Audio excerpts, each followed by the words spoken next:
शुभ संध्या दोस्तों, भविष्यवाणी की उलटी गिनती में आपका फिर से स्वागत है। मैं आज रात यहाँ आने वाले लोगों का व्यक्तिगत रूप से स्वागत करना चाहता हूँ। मैं देश भर और विश्व भर में हमारे साथ जुड़ने वाले मित्रों का भी अभिवादन करना चाहता हूँ। इस बाइबल अध्ययन का हिस्सा बनने के लिए आपका धन्यवाद। इस गहन भविष्यवाणी सेमिनार में भाग लें। अब जैसा कि हम हर रात करते हैं, हम आपको एक निःशुल्क ऑफर के बारे में बताते हैं। मुझे आशा है कि आप सभी लोग देख रहे होंगे और आज रात मुफ्त ऑफर का लाभ उठा रहे होंगे। एक बहुत ही महत्वपूर्ण विषय और एक आकर्षक पत्रिका जिसके बारे में बात की जा रही है, वह विषय नरक के बारे में बाइबल की सच्चाई। यही वह पत्रिका है जिसे हम पढ़ने वाले हैं और यदि आप इसे प्राप्त करना चाहें तो यह निःशुल्क है। आपको बस शब्द लिखना है, सत्य 25 को संख्या क्वाराई में बदलें। पुनः यह सत्य बपटीस से 4 है, या आप अपनी स्क्रीन पर दिख रहे क्यूआर कोड को स्कैन कर सकते हैं। यह आसान है, बस उसे स्कैन करें, फिर आप अपनी जानकारी डाल सकेंगे। आप इसकी एक निःशुल्क प्रति डाउनलोड कर सकेंगे, इसे पढ़ सकेंगे और फिर इसे किसी अन्य के साथ साझा कर सकेंगे। मैं उन लोगों को भी बताना चाहता हूं जो फोर्ट वर्थ डलास क्षेत्र में देख रहे हैं। हमारे पास जो विभिन्न होस्ट साइटें हैं, यदि आप क्षेत्र में कहीं देख रहे हैं, हम आपको किसी एक होस्ट साइट पर जाने के लिए प्रोत्साहित करना चाहते हैं। उनके पास कुछ अद्भुत उपहार हैं। हमारे अध्ययन का एक हिस्सा, व्यक्तिगत रूप से उपस्थित लोगों के लिए कुछ अतिरिक्त संसाधन, और मुझे आशा है कि आप ऐसा करेंगे। यदि आप अपने निकट कोई साइट ढूंढना चाहते हैं तो यह आसान है, बस वेबसाइट पर जाएं, भविष्यवाणी उल्टी गिनती घटना नूलर्जे प्रोफेसी काउंटडाउन event.org है और आप अपना जिप कोड डाल पाएंगे। आप सभी अलग अलग होस्ट साइट्स देख पाएंगे और फिर किसी एक मीटिंग के लिए वहां पहुंच पाएंगे। जब तुम जाओगे तो तुम्हें आशीर्वाद मिलेगा। मैं उन लोगों को भी बताना चाहता हूं जो यह कार्यक्रम देख रहे हैं, हम इन कार्यक्रमों का 15 विभिन्न भाषाओं में सीधा अनुवाद कर रहे हैं। यदि आप इसके बारे में अधिक जानना चाहते हैं तो बस prophecycountdown.tv वेबसाइट पर जाएं और अपनी इच्छित भाषा पर क्लिक करें और आप अपनी भाषा में कार्यक्रम देख सकेंगे। खैर, हमारे पास एक थीम गीत है जिसे हम रात रात भर गाना पसंद करते हैं और आप जानते हैं कि यह कैसे होता है। हम आपको यहाँ खड़े होने के लिए आमंत्रित करते हैं और दोस्तों, मुझे आशा है कि आप हमारे साथ शामिल होंगे जब हम एक साथ मिलकर सुंदर सुंदर गीत गाएंगे। Let's sing this together, friends. Beautiful, beautiful. Jesus is beautiful, and Jesus makes beautiful things of my life. Carefully touching me, carefully touching me, causing my eyes to see. Jesus makes beautiful things of my life. Turn your eyes upon Jesus. Let's sing. Turn your eyes upon Jesus. Look full in his wonderful face. And the things of earth and the things of earth will grow strangely dim in the light of his glory and grace. Amen. आप यहाँ खड़े हैं। हम आज शाम अपनी प्रारंभिक प्रार्थना करने जा रहे हैं। हमारे साथ पादरी एल्टन हैं जो प्रार्थना में हमारा नेतृत्व करेंगे। आइए हम अपना सिर झुकाएं। ये हम सब मिलकर प्रार्थना करें। स्वर्ग में पिता, हम आभारी हैं कि हम आज रात यहाँ आ सकते हैं अपने शब्द के बारे में अधिक अध्ययन करने के लिए। धन्यवाद पिताजी, हमें सुरक्षित यहाँ लाने के लिए। पिताजी, हमारे दर्शकों के लिए धन्यवाद जो दुनिया भर से हमें देख रहे हैं। हम प्रार्थना करते हैं पिता कि आज रात आपकी पवित्र आत्मा हमें एक बार फिर आपके वचन की सच्चाई की ओर ले जाएगी। पिताजी, पादरी डॉग को आशीर्वाद दें, उनका उपयोग करें। पिताजी, एक बार फिर वही शब्द जो वह बोलेगा, पिता, स्वर्ग से शक्तिशाली शब्द आएंगे और आपकी उपस्थिति और आपकी आत्मा यहाँ हमारे आसपास रहे।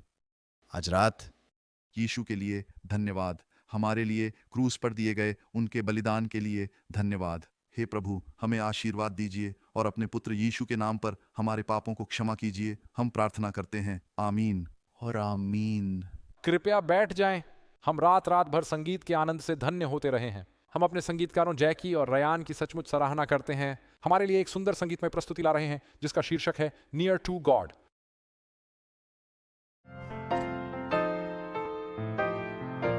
Oh,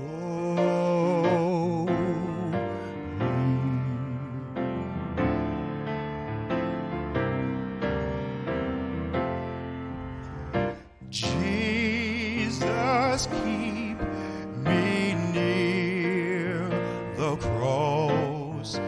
There's a precious fountain, free to all, a healing stream. It flows from Calvary's mountain.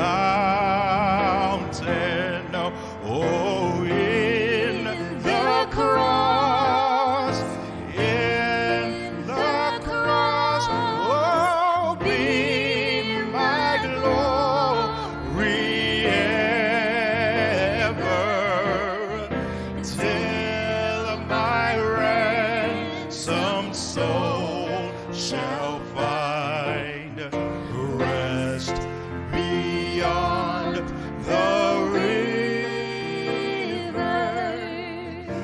Near the cross, a trembling soul, love and mercy found me. There the bright and morning star shed his beams around me. Oh, in the cross, in the cross, be my glory ever, till my ransomed soul shall find rest beyond the river. Near the cross, I'll watch and wait, hoping, trusting ever, till I reach the golden strand, just beyond the river. Oh, in the cross, and in the cross, be my glory ever, till my ransomed soul shall find rest beyond the river, till my ransomed soul shall find its rest beyond the river.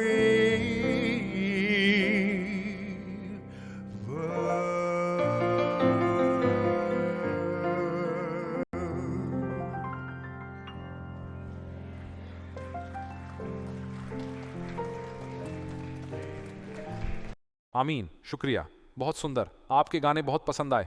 बहुत बहुत धन्यवाद Ryan और जैकी। खैर पादरी, हम फिर से Bible से संबंधित प्रश्न करने जा रहे हैं, लेकिन हम आपको बताना चाहते हैं कि यदि आप नए हैं और आपने यह नहीं देखा है कि प्रश्न कैसे पोस्ट करें, यह आसान है। एक QR कोड है, हम इसे स्क्रीन पे डाल देंगे हमारे दर्शक गण के लिए। आप बस अपना मोबाइल फ़ोन निकाल सकते हैं, उस QR कोड को सीधे अपने कंप्यूटर या टीवी पर स्कैन करें, चाहे आप कुछ भी देख रहे हो, और आप अपना बाइबल संबंधी प्रश्न पोस्ट कर सकते हैं। तो यह है QR कोड। जो लोग यहाँ हैं, आप बस अपना कैमरा निकाल सकते हैं, आप उसका चित्र ले सकते हैं या उसे स्कैन कर सकते हैं और फिर पोस्ट कर सकते हैं। हमारे पास कुछ अच्छे प्रश्न आ रहे हैं, सैकड़ों प्रश्न। पादरी डॉग, बाइबल के विभिन्न रोचक विषयों पर मुझे लगता है कि हम तैयार हैं। आपने कल रात इस पर जोर दिया था, आपने कहा था कोई इस सवाल को लिखे, तो सवाल यह है कि जवाबदेही का जमाना क्या है? मुझे नहीं पता। जवाबदेही की उम्र का मतलब है कि बच्चा किस उम्र तक पहुंच जाता है जहां क्या वे अपने निर्णयों के प्रति जवाबदेह हैं जो उनके शाश्वत भाग्य का निर्धारण करेंगे? मैं इसलिए नहीं जानता क्योंकि मुझे लगता है कि यह अलग अलग होता है। एक बच्चा दूसरे बच्चे को उनकी समझ के आधार पर शिक्षा देता है। बाइबल कहती है कि पाप यह जानना है कि अच्छा करना है परंतु फिर भी अच्छा नहीं करना है, और जो कुछ भी विश्वास से नहीं है वह पाप है। इसलिए पाप आपके ज्ञान और समझ से जुड़ा है। अब सामान्य नियम के अनुसार यीशु जब पहली बार मंदिर गए थे तब उनकी आयु 12 वर्ष थी।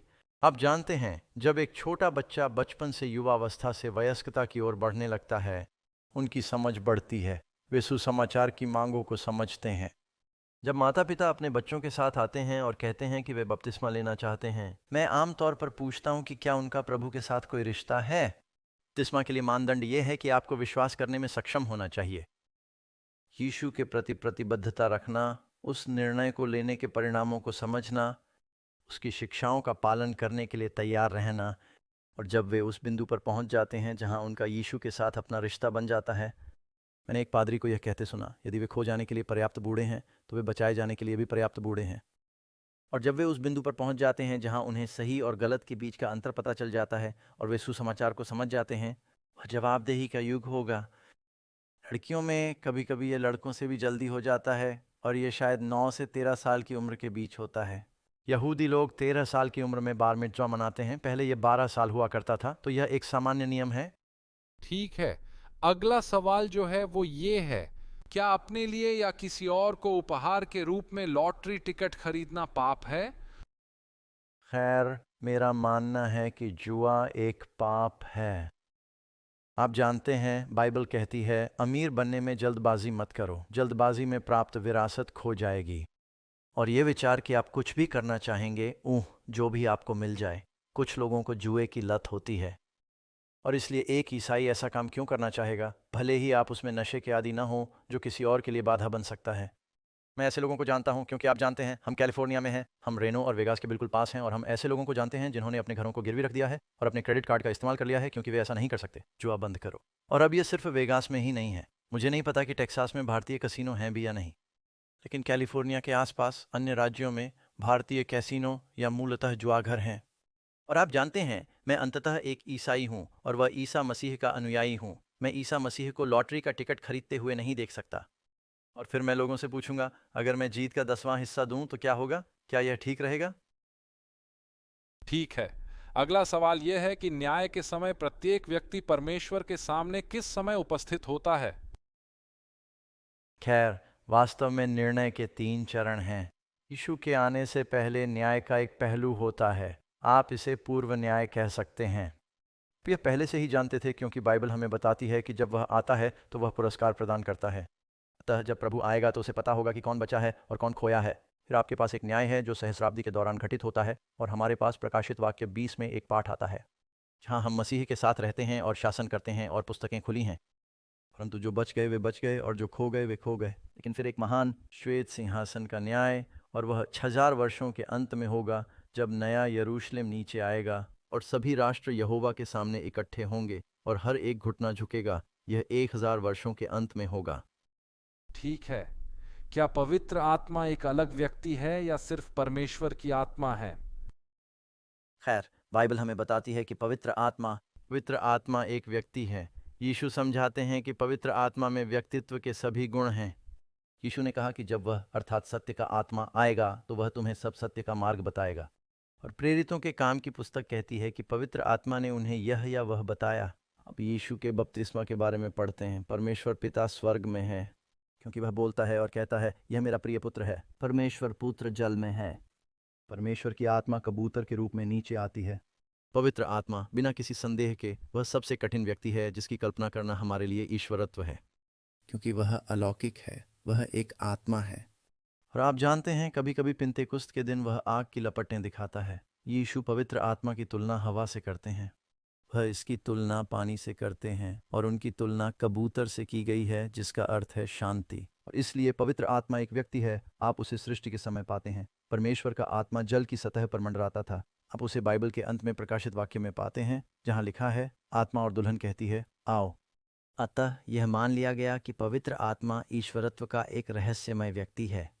लेकिन बाइबल कहती है कि पवित्र आत्मा को शोकित मत करो। ये नहीं कहती कि यीशु को शोकित मत करो, न ही पिता को शोकित करो। पवित्र आत्मा को दुखी मत करो। आप किसी विद्युत शक्ति को दुखी नहीं करते। आप किसी व्यक्ति को दुखी करते हैं, इसका मतलब शनि है, तो उसे व्यक्तित्व प्राप्त है। और हम विश्वास करते हैं कि पवित्र आत्मा ईश्वरत्व का तीसरा व्यक्ति है। और महान आदेश में पादरी डेग यीशु ने कहा, जाओ पिता के नाम पर, पुत्र के नाम पर बपतिस्मा लो और पवित्र आत्मा का नाम। उन्होंने वहाँ एक अलग श्रेणी दी है। हाँ, ठीक है, अगला सवाल जो हमारा है, मैंने सुना है कि जब यीशु वापस आएंगे तो वे जैतून पहाड़ पर खड़े होंगे, क्या यह सही है? हाँ। जकरिया अध्याय 14 में यीशु का चित्र है और यह दिलचस्प है कि यीशु के पैर अंतिम स्थान पर हैं। जब वह बेथानी के निकट जैतून के पहाड़ पर था, तब शिष्यों के देखते देखते वह स्वर्ग में चढ़ गया। और बाइबल कहती है कि वह उसी तरह आएगा जैसे हमने उसे जाते देखा है। 1000 वर्षों के अंत में वह पृथ्वी पर आता है और उसके पैर जैतून पर्वत को छूते हैं, और यह इस शानदार भूकंप का कारण बनता है जो एक बड़ी घाटी, एक मैदान बनाता है, और उसी मैदान में नया यरूशलेम बसता है। हाँ, उसके पैर सचमुच नीचे आते हैं और जैतून पर्वत को छूते हैं। लेकिन यह 1000 वर्षों के अंत में होगा, जब वह महिमा में आएगा। तो बाइबल कहती है, यहोवा स्वर्ग से जय जयकार करते हुए उतरेगा, प्रधान स्वर्गदूत परमेश्वर की तुरही की आवाज़, और हम उससे मिलने के लिए कहाँ उठाए जाएंगे? हवा में। इसलिए उस समय उसके पैर ज़मीन को नहीं छूते। इसलिए हम अगली बार जब वह आएंगे तो उनसे मिलने के लिए तैयार हैं, और वह अपने स्वर्गदूतों को पृथ्वी के चारों कोनों से अपने चुने हुए लोगों को इकट्ठा करने के लिए भेजेगा। वे इकट्ठे किए जाते हैं, जीवितों को महिमामय शरीर दिए जाते हैं, मरे हुए लोग जीवित हो जाते हैं, और तब उसके पैर जमीन को नहीं छूते। 6 वर्षों के अंत में नया यरूशलेम नीचे आता है, और गोग और मागोग के साथ इस महान युद्ध के बाद, जिसके बारे में हम बाद में बात करेंगे, वह एक नया स्वर्ग और एक नई पृथ्वी बनाता है। ठीक है, अगला सवाल यह है कि क्या यीशु के आने से पहले धरती पर सच्चे भविष्यवक्ता होंगे? जी हाँ, भविष्यवाणी का वरदान कलीसिया के वरदानों में से एक है, और बाइबल में भविष्यवक्ताओं का वर्णन है। आप कह सकते हैं कि आदम के समय से ही नूह निश्चित रूप से एक नबी था। उसने जल प्रलय के आने की भविष्यवाणी की थी। यहूदा की पुस्तक में कहा गया है कि नूह से पहले हनोक ने भविष्यवाणी की थी। पुराने नियम में सभी जगह भविष्यद्वक्ता हैं। आपके पास नए युग में भविष्यद्वक्ता हैं। पॉल कहते हैं कि भविष्यवाणी उपहारों में से एक है, आत्मा का। और योएल अध्याय 2 में कहा गया है, यह अंतिम दिनों में घटित होगा, मैं अपना आत्मा सब प्राणियों पर उंडेलूंगा, और तुम्हारे बेटे और तुम्हारी बेटियां भविष्यवाणी करेंगी। हाँ, तो परमेश्वर ने कलीसिया से आत्मा के किसी भी वरदान को नहीं घटाया है। प्रभु परमेश्वर भविष्यद्वक्ताओं पर अपना रहस्य प्रकट किए बिना कुछ नहीं करेगा, और ये बात आमोस ने लिखी है। वो हाँ, यीशु एक पैगंबर भी थे। इसलिए मैं विश्वास करता हूँ कि आत्मा के उपहार, जिसमें भविष्यवाणी का उपहार भी शामिल है, पुराने नियम की अंतिम भविष्यवाणी। देखो, मैं यहोवा के उस बड़े और भयानक दिन से पहले तुम्हारे पास एलियाह नबी को भेजता हूँ। ये प्रभु के दिन के बारे में बात कर रहा है, न कि केवल यूहन्ना बपतिस्मा देने वाले के एलियाह की आत्मा और शक्ति में आने के बारे में। तो हाँ, अंत तक भविष्यवक्ता रहेंगे। ठीक है, एक और विचार। हाँ, ये बातें मुझे यूं ही याद आती हैं। इतिहास में कोई भी महत्वपूर्ण काम करने से पहले परमेश्वर एक पैगंबर भेजता है। उसने जल प्रलय से पहले एक भविष्यद्वक्ता भेजा, उसका नाम था, उसने पलायन से पहले एक नबी भेजा था, उसका नाम मूसा था। उसने बाबुल के विनाश से पहले एक नबी भेजा था, कई यशायाह, यिर्मयाह। और उसने यीशु के प्रथम आगमन का समाचार देने के लिए एक भविष्यद्वक्ता को भेजा। उसका नाम क्या था? यूहन्ना बपतिस्मा देने वाला। क्या यह तर्क संगत होगा कि परमेश्वर ने अचानक चर्च के इतिहास की चरम घटना के लिए एक नबी को नहीं भेजा? निसंदेह भविष्यवाणी का वरदान वहां होगा।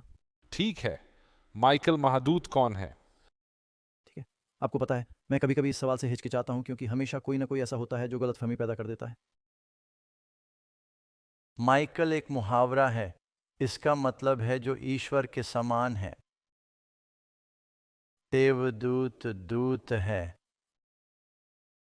वाक्यांश माइकल द आर्क एंजेल, ये इस बारे में बात कर रहा है कि ईश्वर के रूप में सबसे महान या सर्वोच्च कौन है। आर्क रोमन आर्क आर्कियोस में सबसे ऊंचा पत्थर था।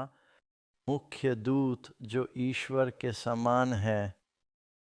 माइकल महादूत एक शब्द है जो आमतौर पर वर्णन करने के लिए प्रयोग किया जाता है। यीशु के आने से पहले यीशु कोई करूप या साराप जैसा स्वर्गदूत नहीं है। यीशु परमेश्वर के पुत्र हैं, लेकिन यह उनकी उपाधियों में से एक है। अब मैं इसे सिद्ध करता हूँ। प्रभु स्वयं स्वर्ग से उतरेंगे। पहला थिस्सलुनीकियों अध्याय 4। प्रभु आप ही स्वर्ग से उतरेगा और उस जय जयकार के साथ उसकी वाणी सुनाई देगी। प्रधान देवदूत अपने यहूदा की पुस्तक की आयत 9 में पढ़ा होगा कि मिकाएल मूसा को पुनर्जीवित करने आता है। पुनरुत्थान और जीवन कौन है? यीशु। दानियेल अध्याय 12 में कहा गया है, और उस समय माइकल महान राजकुमार खड़ा होगा जो आपके लोगों के बच्चों के लिए खड़ा है। वहाँ उसे फरिश्ता नहीं कहा जाता, वह तो राजाओं का राजा है, वह तो राजकुमारों का राजकुमार है। वह कौन है जो हमारे प्रतिनिधि के रूप में हमारे पक्ष में खड़ा है? वह मसीह है। और जब हम मानते हैं कि यह मिकाएल था, तो यहोवा की सेना का सेनापति यहोशू के सामने प्रकट होता है, और यहोशू उसकी आराधना करने के लिए नीचे जाता है। वह यहोशू से कहता है, अपने पांवों से जूते उतार दे, जिस जगह तू खड़ा है वह पवित्र भूमि है। माइकल को बताया जा रहा है कि वहां जोशुआ को उसकी आराधना करने के लिए कहा जा रहा है, और इसलिए हम केवल परमेश्वर की आराधना करते हैं। यह आज्ञाओं में से एक है। अतः जब माइकल पुराने नियम में प्रकट होता है तो उसे क्रिस्टोफनी कहा जाता है।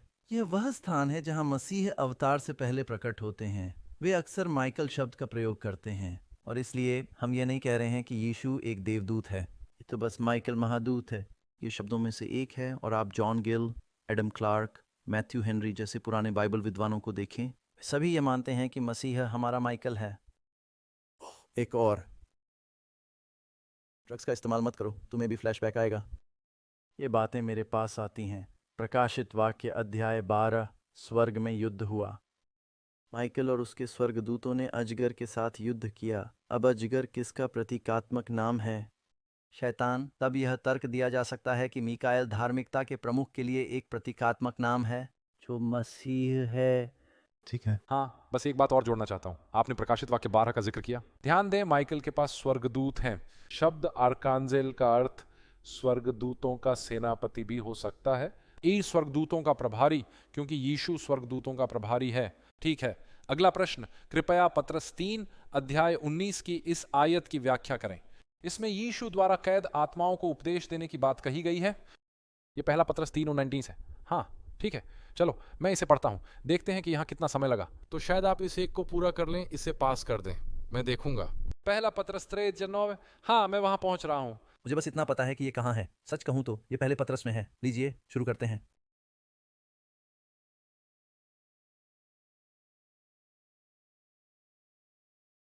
ठीक है। क्योंकि मसीह ने दुख उठाया, मैं पद 18 से आरंभ करूंगा। क्योंकि मसीह ने भी, अर्थात अधर्मियों के लिए धर्मी ने, पापों के कारण एक बार दुख उठाया, कि वह हमें परमेश्वर के पास ले आए, जो शरीर के भाव से तो मारा गया, परंतु शरीर के भाव से जिलाया गया। आत्मा। अब विषय है उस आत्मा का जिसने मसीह को जीवित किया। किसके द्वारा? किस आत्मा के द्वारा? वह यीशु गया और आत्माओं, छोटे लोगों को उपदेश दिया, जो लोग पहले जेल में थे। वे ईश्वरीय दीर्घकालीन पीड़ा के समय अवज्ञाकारी थे। नूह के दिनों में जब जहाज तैयार हो रहा था, तब इंतजार किया गया था, यानी उसमें कुछ ही लोगों ने खाया या बचाए। ठीक है, वह मूलतः कह रहा है, ये वही आत्मा है जिसने यीशु को मृतकों में से जीवित किया। नूह के दिनों में शैतान के आध्यात्मिक बंधन में बंधे लोगों को उपदेश दिया गया था। यह उस आयत का उल्लेख कर रहा है जो आपको उत्पत्ति अध्याय 6 में मिलेगी। सोचिए, यह आयत 3 है। मेरी आत्मा हमेशा मनुष्य के साथ प्रयास नहीं करेगी, दिन 120 साल होंगे। पतरस बस यही कह रहा है कि जिस आत्मा ने यीशु को जिलाया, वही आत्मा लोगों से भीख मांगती है। नूह के दिनों में पाप के कारण कैद कर लिया गया था। यीशु किसी विशेष पाप मोचन स्थल पर नहीं गए, और न ही नूह के दौरान मरे हुए लोगों को उपदेश देकर उन्हें दूसरा मौका दिया। बाइबल कहती है कि मनुष्य के लिए एक बार मरना नियुक्त है, उसके बाद न्याय होगा। मरने के बाद आपको दूसरा मौका नहीं मिलेगा। क्या यह स्पष्ट है? आमीन। ठीक है। ठीक है पादरी डेव, हमारे पास एक और के लिए समय है। क्या अभी स्वर्ग में लोग हैं, और वे कौन हैं?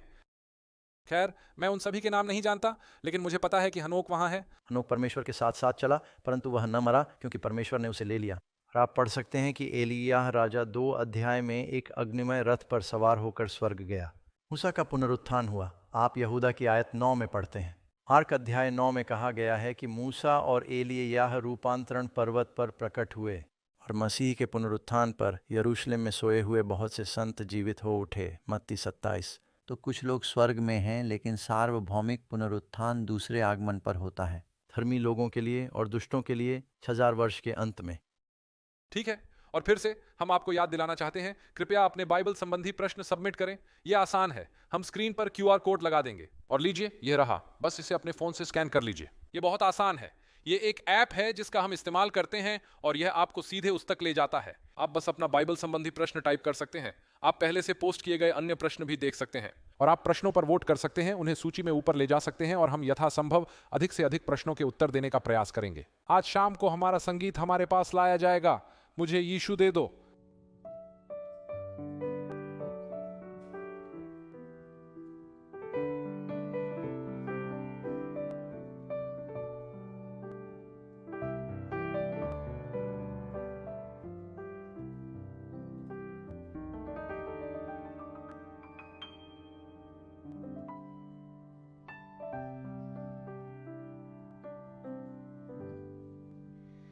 In the morning when I rise. सुबह जब मैं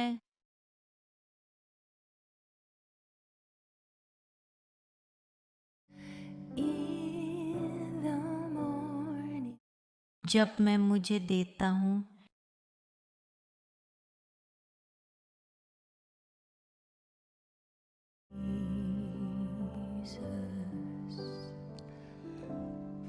Dark midnight was my cry.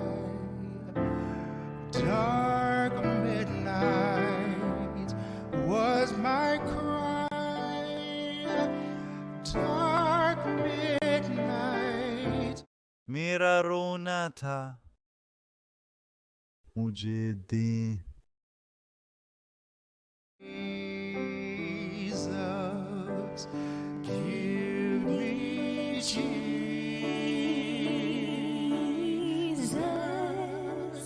give me Jesus.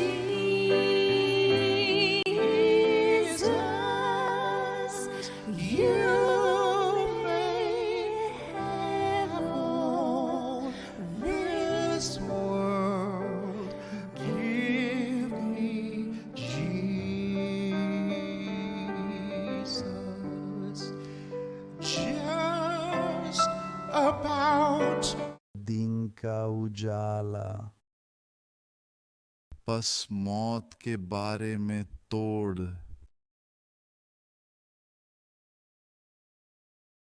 बस ब्रेक के बारे में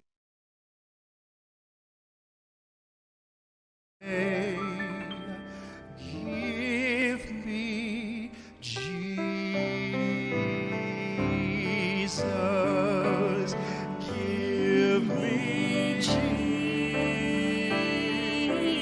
Jesus, give me Jesus.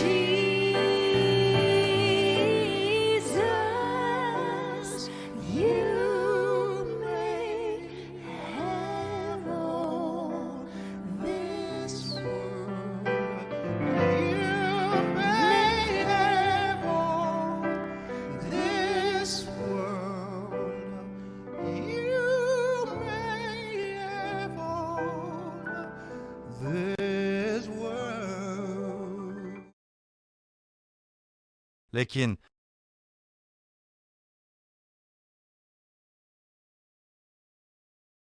मुझे जी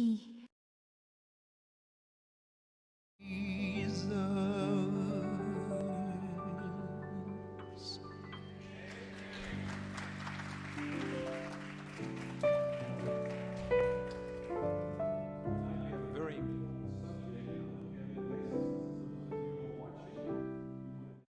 पाठ आप बस प्रोफेसी काउंटडाउन टीवी पर जाकर ऐसा कर सकते हैं। ये पाठ संख्या 5 है और इसका शीर्षक है नरक के बारे में अच्छी खबर।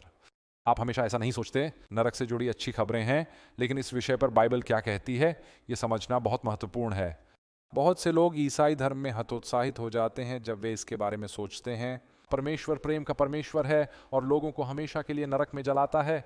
बाइबल इस विषय पर क्या सिखाती है, तो आज शाम इसी पर अध्ययन होगा। फिर से आशा है कि आपको अपने पाठ मिल गए होंगे। जैसे जैसे हम आगे बढ़ेंगे आप इसे भर सकते हैं।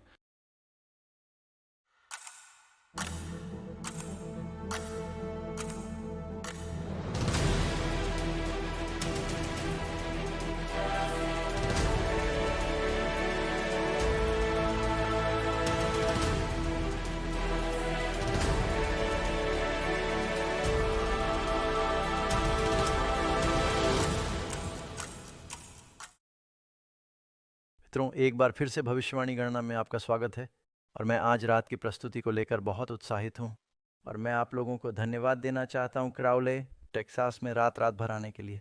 देखकर सचमुच मेरा दिल खुश हो जाता है। वास्तविक शरीर, मैं लोगों को देखकर बेहतर पढ़ाता हूँ। मैं आपके हाव भाव देख सकता हूँ। मुझे पता चल जाता है कि मैं आगे बढ़ पा रहा हूँ या नहीं। मुझे करेन की कमी खल रही है क्योंकि वह यहाँ नहीं है। वह आमतौर पर आगे की पंक्ति में बैठती है और जब मैं उपदेश देता हूँ तो मुझे संकेत देती है।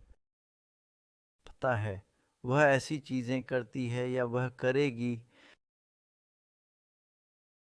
या फिर वह ऐसा करेगी। नहीं, सच में ऐसा होता है। वो अक्सर ऊपर होती है और मुझे इशारे देती रहती है, इसलिए मैं उसे, लेकिन उम्मीद है कि वह सप्ताह के अंत में हमारे साथ शामिल होंगी और हम करेन और पादरी रॉस की पत्नी रूथ रॉस दोनों का बेसब्री से इंतजार कर रहे हैं पाएंगे और इस सीरीज में हमारे साथ शामिल होंगे। आने के लिए शुक्रिया। FTV 3ABN पर देखने वालों को धन्यवाद और इंटरनेट पर आप सभी जो सुन रहे हैं। आज रात का विषय मेरे दिल के बहुत करीब है। शायद मुझे इसकी वजह बताने के लिए एक कहानी से शुरुआत करनी चाहिए। कई साल पहले, मैं लगभग 50 साल पहले की बात कर रहा हूँ, मैं पहाड़ियों में एक केबिन में रहता था। ये तब की बात नहीं है जब मैं किसी गुफा में रहता था। एक और समय है। और मेरे पास एक रेडियो था और एकमात्र चीज़ जो थी वह थी टेलीविज़न नहीं। मुझे बस एक ईसाई रेडियो स्टेशन मिल सका और इस ईसाई रेडियो स्टेशन पर एक सज्जन व्यक्ति रात में एक बार आते थे और बाइबल से जुड़े सवालों के जवाब देते थे और मैं सुनता था और कुछ उत्तर अच्छे होते थे और कुछ के बारे में मैं अपनी बाइबल जानता था और मैंने सोचा ये गलत है। और मुझे याद है एक बार एक कॉलेज छात्रा ने फ़ोन किया और कहा, भाई मैं ईश्वर में विश्वास करना चाहता हूँ, मैं बाइबल में विश्वास करना चाहता हूँ, मैं विश्वास करना चाहूँगा यीशु, लेकिन यह विचार कि ईश्वर इन प्राणियों को जिन्हें उसने बनाया है नरक में ले जाकर जला देगा संक्षिप्त जीवन काल के पापों के लिए अनंत काल तक, मुझे इसमें कोई प्रेम या न्याय नज़र नहीं आता। और उसने कहा, अच्छा हम कौन होते हैं परमेश्वर से सवाल करने वाले, और बाइबल भी यही कहती है, इसलिए हमें इसे लेने की ज़रूरत है। और उसने फ़ोन रख दिया और फिर अगली कॉल पर एक महिला का फ़ोन आया और उसकी आवाज़ से पता चल रहा था कि वह कांप रही थी। उसने कहा, भाई मैं चाहती हूँ कि तुम मुझे सीधा जवाब दो। वह कहती है, मेरे बेटे की पिछले सप्ताह मृत्यु हो गई। वह ईसाई होने का दावा नहीं करता था, वह शराब पीता था, वह नास्तिक था और वह एक पेड़ से टकरा गया और तुरंत मर गया। क्या वह इस समय नरक में जल रहा है? कार्यक्रम के होस्ट ने सीधा जवाब देने से बचने की पूरी कोशिश की और वो बात को घुमा फिरा कर कह रहे थे, नहीं नहीं नहीं, देखिए मैं तुमसे कह रहा हूँ, उसने ईश्वर को मानने का कोई दावा नहीं किया, उसने ईश्वर से मुंह मोड़ लिया था और वह मर गया। क्या वह नरक में है? और उन्होंने मूलतः कहा कि केवल 2 ही विकल्प हैं और वे नुकसान में रहेंगे। और उसने कहा, तो वह नरक में जल रहा है। खैर, बाइबल यही सिखाती है। और वह कब तक जलता रहेगा? हमेशा के लिए। और आप सुन सकते थे कि जब महिला ने फ़ोन रख दिया तो उसका गला रुंध गया। खैर, मैं इतना उत्साहित हो गया कि उस समय मेरे पास टेलीफोन नहीं था, सेल फोन तो होते ही नहीं। मैं अपनी कार में बैठ गया और द्वारे मील चलकर एक मित्र के घर गया जिसके पास फ़ोन था और मैंने इस राष्ट्रीय रेडियो कार्यक्रम को फ़ोन किया और प्रार्थना की कि मैं वहाँ पहुँच जाऊँ। और ये पूरे देश में है, इसलिए इसमें सफल होने की संभावना 10 लाख में 1 के बराबर है। पहली बार फ़ोन किया तो सिग्नल व्यस्त था, दूसरी बार फ़ोन किया तो बात हो गई। उसमें लिखा था, कृपया लाइन में ही रहें, आप कतार में हैं। और अचानक होस्ट बोल पड़ते हैं, हमारे कार्यक्रम में आपका स्वागत है और आपका सवाल क्या है? मैंने कहा, भाई मेरा मानना है कि बाइबल सिखाती है कि नरक है, लेकिन परमेश्वर दुष्टों को नरक में भस्म कर देगा। बाइबल कहती है कि वे जला दिए जाते हैं, वे खा लिए जाते हैं, वे नष्ट हो जाते हैं। ईश्वर उन्हें अनंत काल तक यातना नहीं देगा कि लोगों को अलग अलग इनाम मिलेंगे। और मैंने उसे सारे धर्म ग्रंथ देने शुरू कर दिए। तभी पास में ही एक रेडियो था और मैंने देखा कि उसने मेरी आवाज़ बंद कर दी थी ताकि लोग मेरी बातें न सुन सकें। और उन्होंने कुछ पारंपरिक छंद भी सुनाए और फिर उन्होंने मेरी आवाज़ फिर से तेज कर दी और मैंने कुछ और धर्मशास्त्रीय उत्तर दिए और फिर उन्होंने कार्यक्रम बंद कर दिया तथा कार्यक्रम के बाकी भाग में उन्होंने कोई प्रश्न नहीं लिया क्योंकि वह मेरे द्वारा दी गई आयतों को समझने की कोशिश कर रहा था। घर लौटते हुए मैं प्रार्थना कर रहा था। मैंने कहा, हे प्रभु, काश किसी दिन मेरा भी कोई रेडियो कार्यक्रम होता जहां मैं लोगों को बता पाता कि बाइबल असल में क्या कहती है। खैर, प्रभु की स्तुति हो। लगभग 30 साल पहले परमेश्वर ने हमें एक रेडियो कार्यक्रम दिया और रॉस और मुझे हर रात बाइबल के सवालों के जवाब देने का मौका दिया, देश भर में और दुनिया भर में। और यह विषय मेरे लिए बहुत महत्वपूर्ण विषय है। आज रात हम नरक के बारे में खुशखबरी पर बात कर रहे हैं। मुझे पता है कि यह एक विरोधाभास जैसा लग रहा है, लेकिन मैं ऐसा इसलिए कह रहा हूँ क्योंकि इस विषय पर 2 चरम सीमाएं हैं और यदि आप इस विषय को नहीं समझते हैं इससे आपके लिए परमेश्वर से प्रेम करना या परमेश्वर के न्याय को समझना कठिन हो जाता है। ये बेहद ज़रूरी है। अब दो ही अंतिम पुरस्कार हैं, बच गए या खो गए। यीशु ने कहा, तुम मेरे साथ हो या मेरे खिलाफ हो। इस लड़ाई में कोई स्विट्ज़रलैंड नहीं है, कोई तटस्थ क्षेत्र नहीं है। और ऐसा नहीं है कि हम इस बात पे बात करने में बहुत समय लगाना चाहते हैं कि खोए हुए लोग कहाँ होंगे। बस हमें इसे समझने की ज़रूरत है, क्योंकि यह परमेश्वर और उसके न्याय के बारे में कुछ कहता है। और इसलिए आज रात हम बाइबल के इन पाठों पर चर्चा करेंगे। आज रात ये अध्ययन और मैं आपको शास्त्र से कुछ जानकारी दूंगा। और जब मैं छोटा था तब मैं परमेश्वर से दूर हो गया था। बचपन में मैं 2 या 3 ईसाई यहूदी स्कूलों में गया। मैंने कुल 14 स्कूलों में पढ़ाई की। और मैं 2 कैथोलिक स्कूलों, 2 यहूदी स्कूलों, 2 सैन्य स्कूलों में गया। मैं डोनाल्ड ट्रंप के समान ही सैन्य स्कूल में गया था, न्यूयॉर्क सैन्य अकादमी। मैंने ऐसा नहीं किया, ये कोई राजनीतिक बयान नहीं है। हम एक दूसरे को नहीं जानते थे और मेरे पास कोई विकल्प नहीं था। ये बस एक सच्चाई है जो मैंने सोचा कि आपके साथ साझा करूं। लेकिन मैं इसका उल्लेख इसलिए कर रहा हूं क्योंकि हमें हर सप्ताह प्रार्थना सभाओं में जाना पड़ता था। मेरी माँ यहूदी थी, इसलिए मैं एक सप्ताह यहूदी सेवाओं में जाता था। अजीब बात है कि हम रविवार को हैं। एक और सप्ताह मैं कैथोलिक सेवाओं में जाऊंगा और फिर मैं प्रोटेस्टेंट सेवाओं के लिए गया। तो मेरे मन में ईश्वर के बारे में मिश्रित विचार थे, लेकिन मूलतः वे सभी यही कहते थे, अगर तुम अच्छे हो तो स्वर्ग जाओगे, अगर तुम बुरे हो तो नर्क जाओगे और हमेशा हमेशा के लिए जलोगे। और मैंने कहा, भगवान एक परपीड़क है। मैंने कहा, मैं उस भगवान की सेवा नहीं करना चाहता। मैंने अपना ध्यान भगवान पर केंद्रित कर लिया। और आपको आश्चर्य होगा कि कितने लोग Charles Darwin, Robert Ingersoll, Karl Marx इस विषय को न समझने के कारण ही वे परमेश्वर से विमुख हो जाते हैं। लेकिन काश उन्हें पता होता कि बाइबल असल में क्या कहती है। अब ये 2 चरम सीमाएं हैं। एक अतिवादी कहता है, ईश्वर प्रेम है और नरक नहीं है, सबका उद्धार होगा। दूसरा चरम कहता है कि यदि आप खो गए हैं तो आप मर जाते हैं और न्याय से पहले ही आप नरक में चले जाते हैं और तुम जलते हो और तुम जलते हो और जलते हो और जलते हो और 10 लाख साल बाद भी तुम जलना शुरू नहीं कर पाए हो और आप अनंत काल तक जलते रहेंगे। और इससे कोई फर्क नहीं पड़ता कि आप एडोल्फ हिटलर हैं या 13 साल के बच्चे हैं और आपने आत्महत्या कर ली है, आप उतना ही समय जलाएंगे। और मेरे लिए यह आश्चर्यजनक बात थी। ऐसा प्रतीत होता था कि जैसे कोई न्याय हुआ ही नहीं। और जब मैंने अंततः बाइबल में लिखी बातें पढ़नी शुरू की, अत्यंत मुक्तिदायक था। तो दोस्तों, जब तक आप सबूत न सुन लें तब तक जल्दबाजी में मत निकलिए। आपको खुद पता लगाना होगा कि बाइबल इस विषय पर क्या कहती है। अच्छी खबर क्या है? ठीक है, सवाल नंबर 1। असल में यह कोई सवाल नहीं है। मैं एक आश्चर्यजनक तथ्य से शुरुआत करूंगा। मैं कई बार पोम्पेई शहर गया हूं। पोम्पेई एक समृद्ध रोमन शहर था। माउंट वेसुवियस एक बहुत ही प्रमुख ज्वालामुखी पर्वत। और यहाँ तक कि 15 ईस्वी में भी उनमें गड़गड़ाहट और भूकंप थे। लोग जानते थे कि वह पहाड़ फट सकता है। वे जानते थे कि ज्वालामुखी क्या होता है। वल्कन ग्रीक देवताओं में से एक था और वसंत सूख रहा था और बीच बीच में पहाड़ की छोटी से धुआं निकलता रहता था और अचानक गर्म पानी के झरने प्रकट हो जाते थे। उनके पास सभी संकेत थे कि चीज़ें बढ़ रही थीं और कुछ होने वाला था, लेकिन लोगों ने इंतज़ार किया। 37 साल तक काम किया और कुछ नहीं किया।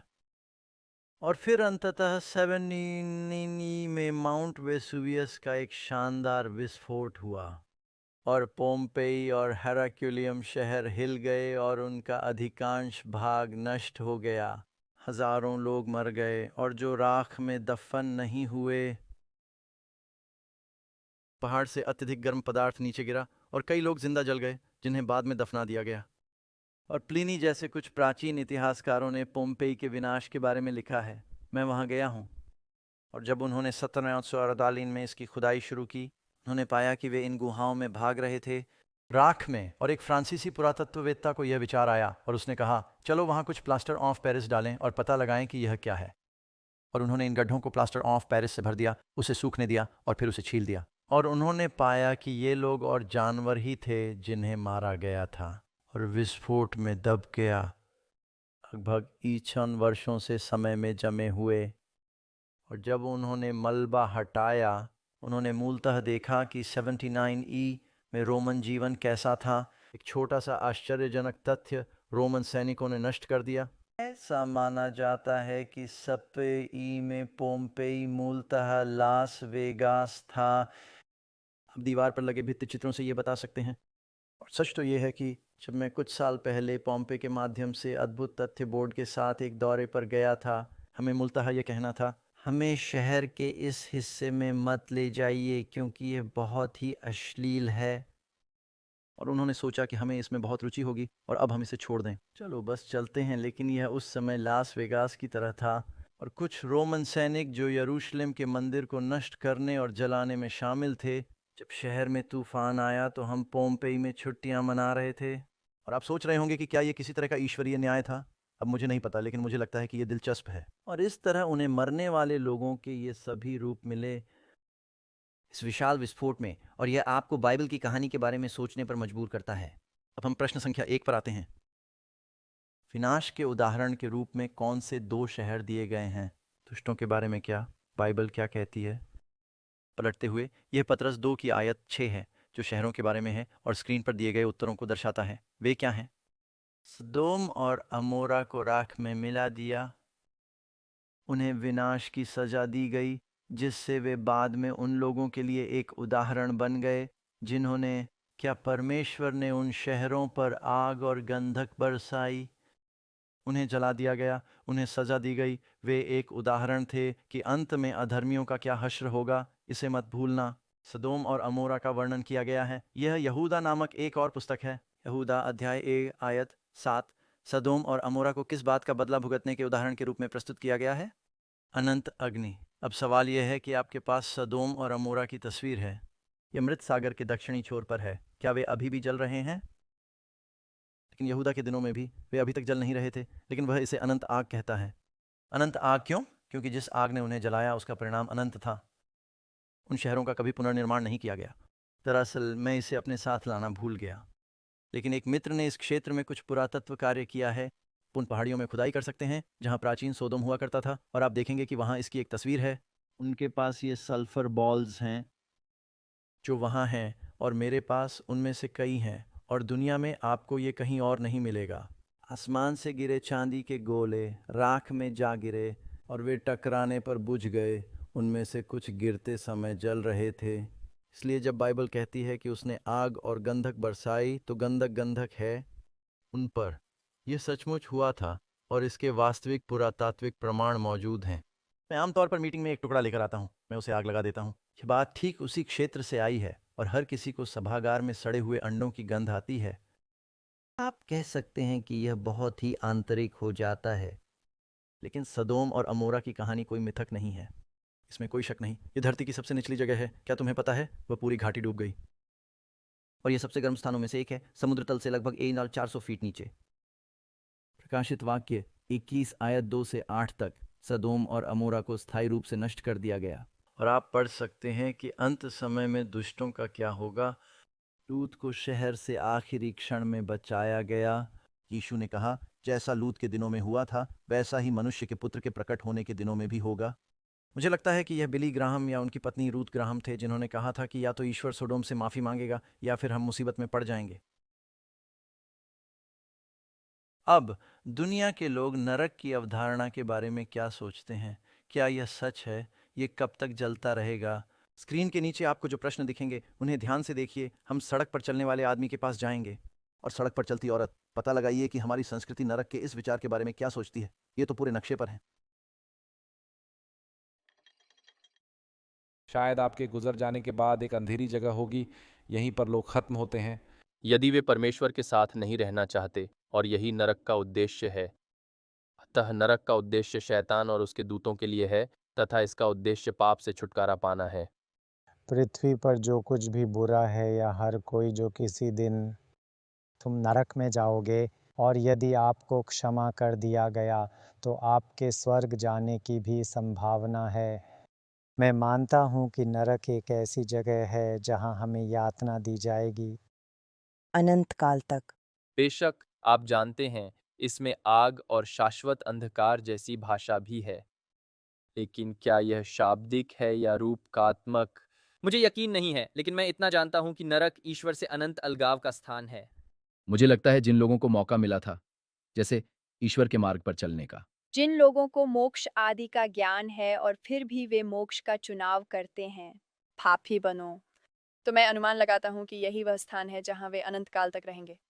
ये सोचना उचित लगता है कि शैतान और राक्षस अनंत काल तक वहां रहेंगे।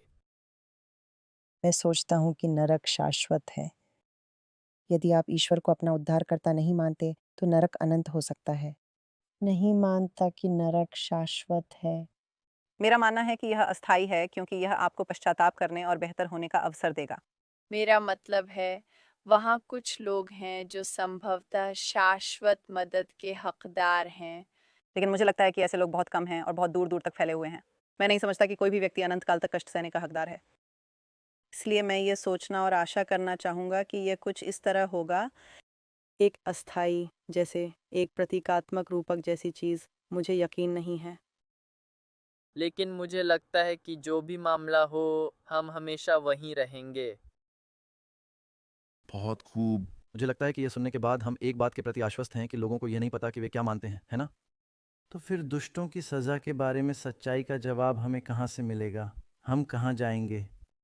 यीशु ने कहा, तेरा वचन सत्य है। हम परमेश्वर के वचन और यीशु की शिक्षाओं पर चर्चा करेंगे। आइए जानें कि यहाँ क्या लिखा है। प्रश्न संख्या 2, दुष्टों का नरक की आग में नाश कब होगा? सबसे पहले बाइबल में यह स्पष्ट है कि नरक है, दुष्टों के लिए सज़ा है।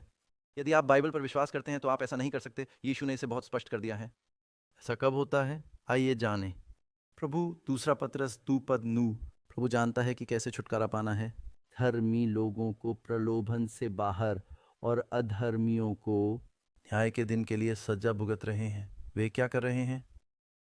आरक्षित। वे अभी तक वहां नहीं हैं।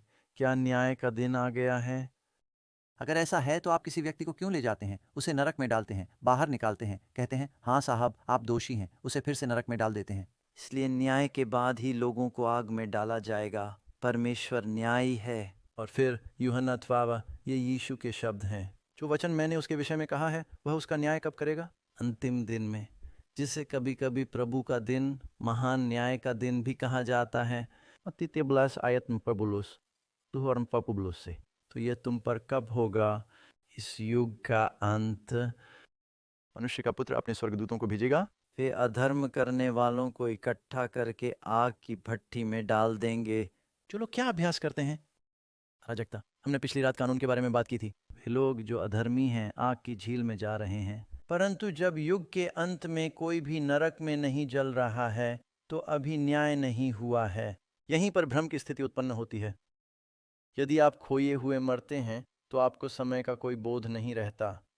आपका अगला सचेत विचार परमेश्वर के सिंहासन, न्याय और दंड के समक्ष पुनरुत्थान है। तो जहाँ तक आपका सवाल है, मौत और सज़ा के बीच बहुत ज़्यादा लंबा समय नहीं है, लेकिन हम समय में जीते हैं, है ना? और ये अभी तक नहीं हुआ है। तो हम में से जो जीवित हैं, किसी को भी नहीं। आपको अपने उन प्रियजनों के बारे में चिंता करने की जरूरत नहीं है जो मर गए और खो गए हैं और अब नीचे नरक में जल रहे हैं। ये महान न्याय का दिन है, अभी तक नहीं आया है। आप कब्र पर देख सकते हैं जहां लिखा है RIP, शांति से आराम करो। अच्छा हो या बुरा, वे तब तक सो रहे हैं जब तक कि महान न्याय का दिन ना आ जाए। अब जो व्यक्ति बचा हुआ मरता है, उसका अगला सचेत विचार प्रभु की उपस्थिति का होता है ना? लेकिन बाइबल कहती है कि प्रभु स्वर्ग से उतरेंगे और प्रधान स्वर्गदूत की आवाज़ सुनाई देगी। तब मसीह में मरे हुए लोग जी उठेंगे। उनके लिए ये तुरंत होता है। आप उनके लिए खुश हो सकते हैं, लेकिन ऐसा अभी तक नहीं हुआ है क्योंकि हम समय में रहते हैं। ठीक है, उम्मीद है कि यह समझ में आ गया होगा। नंबर 3, यदि मरे हुए दुष्ट लोग अभी तक नरक में नहीं हैं तो वे कहाँ हैं? बाइबल हमें इसका उत्तर देती है। वह समय आ रहा है जब जो कोई है वह कहाँ है? खबरों में उसकी आवाज़ सुनेंगे और बाहर आएंगे।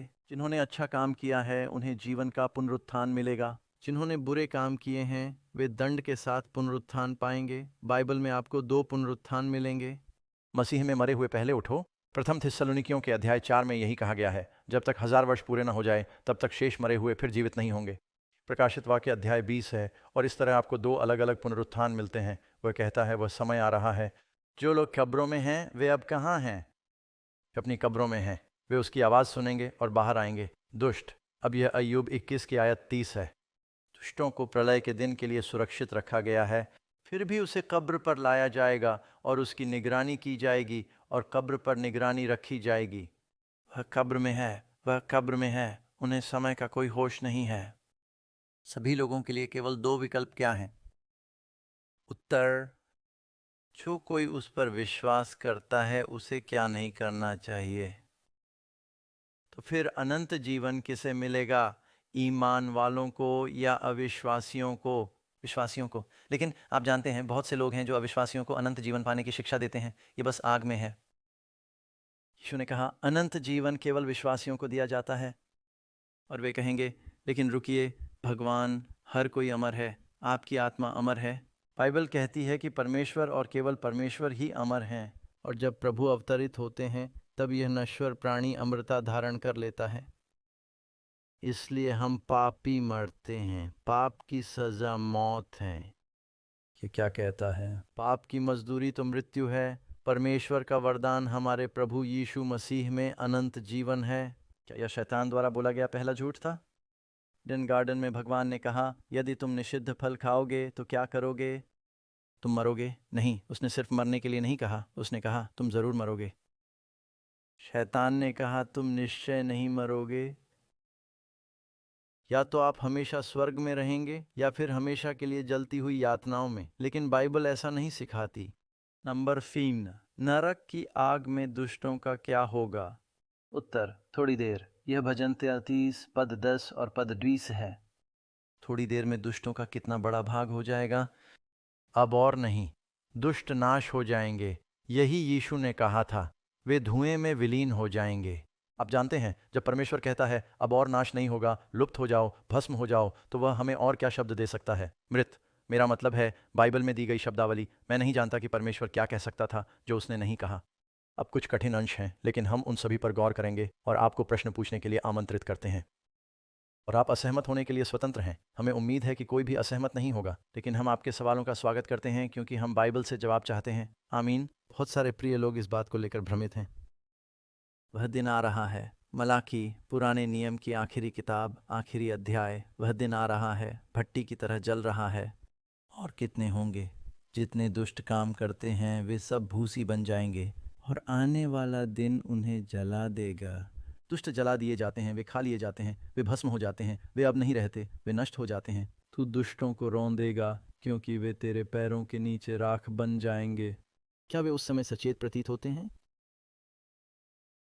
भजन 61 पद 8। तेरा हाथ तेरे सब शत्रुओं को ढूंढ लेगा, तेरा दाहिना हाथ उन लोगों को ढूंढ लेगा जो तुझसे बैर रखते हैं। वो अपने क्रोध के समय उन्हें धधकते हुए भट्टे के समान बना देगा। होवा उन्हें अपने क्रोध में निगल जाएगा और आग उन्हें भस्म कर देगी। अब यह एक अतिरिक्त एक है, इसमें कोई उत्तर नहीं था, लेकिन हमने इसे मुफ्त में डाल दिया। संख्या 6। नरक की आग कहाँ स्थित होगी? क्रॉले, टेक्सास में। पृथ्वी पर होगा। नरक की आग कहाँ स्थित होगी? पृथ्वी और पृथ्वी दोनों के तत्व तीव्र गर्मी से पिघल जाएंगे, और उसमें जो काम है वे जल जाएंगे। और आप इसे पुनः प्रकाशित वाक्य में पढ़ सकते हैं। श्लोक 9। वे दुष्ट पृथ्वी की चौड़ाई पर चले गए और उन्होंने संतों के शिविर को घेर लिया। प्रिय नगर और आग स्वर्ग से परमेश्वर के पास से उतरी और भस्म कर दी उन्हें। आपके पास तस्वीर है? 1000 वर्षों के अंत में नया यरूशलेम स्वर्ग से परमेश्वर के पास से उतरता है। सभी बचाए गए लोग शहर में हैं, सभी अच्छे फरिश्ते वहाँ हैं। आप जानते हैं यीशु कहते हैं कि मैं बकरियों को भेड़ों से अलग कर दूंगा। एक दिन ऐसा आएगा जब हम सब एक साथ होंगे फिर से, और वह दाहिनी ओर की भेड़ों से कहेगा प्रभु के आनंद में प्रवेश करो। मैं भूखा था और तुमने मुझे खाना खिलाया, मैं प्यासा था और तुमने मुझे पानी पिलाया, मैं नंगा था और तुमने मुझे कपड़े पहनाए, मैं बीमार था या जेल में था और आप मुझसे मिलने आए। और वह दुष्टों से कहेगा चले जाओ, उस अनंत आग को शाप दो जो शैतान और उसके दूतों के लिए तैयार की गई है। वैसे ये मत्ती 2 में के पुरुषातु है। क्योंकि मैं भूखा था और तुमने मुझे खाना नहीं दिया, मैं प्यासा था और तुमने मुझे पानी नहीं पिलाया, मैं बीमार था तुम मुझसे मिलने नहीं आए, मैं एक अजनबी था तुमने मुझे अपने घर में जगह नहीं दी, मैं नंगा था और तुमने मुझे कपड़े नहीं पहनाए। और वे कहेंगे हे प्रभु, हमने आपको कब इनमें से किसी भी स्थिति में देखा और मंत्री नहीं बने। वह कहेगा जब उसने मेरे इन भाइयों में से किसी एक के साथ भी ऐसा नहीं किया तो तुमने मेरे साथ भी ऐसा नहीं किया। तो एक क्षण ऐसा आता है जब सब लोग इकट्ठे हो जाते हैं, शैतान और दुष्ट स्वर्गदूत सब बाहर आ जाते हैं, सभी धर्मी और अच्छे स्वर्गदूत अंदर हैं। और बाइबल कहती है कि शैतान को लगेगा कि यह उसका आखिरी मौका है और वह गोग और मागोग को इकट्ठा करेगा। यह रूसी या चीनी शब्द नहीं है। गोग और मागोग पुराने नियम में परमेश्वर के लोगों के दुश्मन थे। प्रकाशित वाक्य में सभी नाम प्रतीकात्मक हैं। मैंने अभी कुछ गंभीर बात कही है जिसे आपको नहीं भूलना चाहिए। प्रकाशित वाक्य में सभी उचित नाम प्रतीकात्मक हैं। प्रकाशित वाक्य में ईजेबेल का जिक्र है। खैर, वह मर चुकी है और चली गई है। यह आध्यात्मिक ईजेबेल है। इसमें बालाम का जिक्र है। ये सचमुच बालाम नहीं है। बालाम मर चुका है और चला गया है। यह इन आध्यात्मिक शत्रुओं गोग और मागोग के बारे में बात कर रहा है। आप यहेजकेल 30 और 37 में पढ़ते हैं, ये परमेश्वर के लोगों के शत्रु हैं। सभी दुष्ट जो कभी जीवित रहे सामने आ गए। शैतान उन्हें परमेश्वर के नगर के विरुद्ध लामबंद करता है। स्वर्ग से परमेश्वर की ओर से आग उतरती है और उन्हें भस्म कर देती है। यह पृथ्वी पर है। और फिर इस शुद्ध ग्रह की राख पर हर किसी को उसके योग्य अनुसार दंड दिया जाता है। यीशु ने कहा, तुम्हें पता है कि अलग अलग तरह की सजाएं हैं। क्या ये बात समझ में नहीं आती? मसीह ने कहा, जो अपने स्वामी की इच्छा जानता था और उसके अनुसार नहीं चलता, वह बहुत मार खाता है। जो अपने स्वामी की इच्छा नहीं जानता और उसके अनुसार कार्य नहीं करता, उसे कुछ कोड़ों से पीटा जाता है। जिसे बहुत कुछ दिया जाता है, उससे बहुत कुछ अपेक्षित होता है। हर इंसान को उसके कर्मों के अनुसार फल मिलता है। अगर सभी को हमेशा के लिए नरक में जलाया जाए, तो भी सभी को एक ही फल मिलेगा।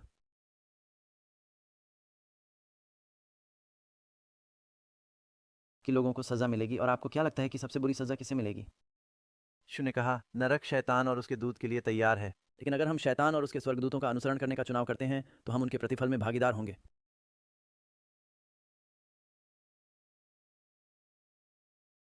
वे निगल लिए जाते हैं, वे भस्म हो जाते हैं, वे नष्ट हो जाते हैं। परमेश्वर खोए हुओं को अनंत जीवन नहीं देता। ईश्वर के पास हमेशा के लिए ब्रह्मांड में यातना कक्ष नहीं रहेगा।